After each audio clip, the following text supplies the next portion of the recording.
Tak semua orang dalam hidup kita bantu kita berkembang.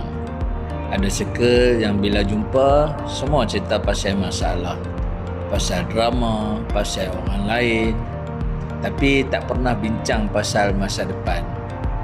Lama-lama, kita pun jadi biasa dengan hidup biasa-biasa. Sebab manusia ni mudah terpengaruh dengan persekitaran. Kalau kau berkawan dengan orang yang malas berkembang, semangat kau pun perlahan-lahan mati.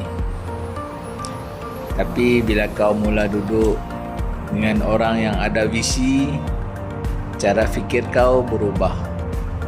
Itulah pentingnya strategic collaboration. Bukan sekadar cari kawan, tapi cari orang yang boleh saling naikkan kehidupan.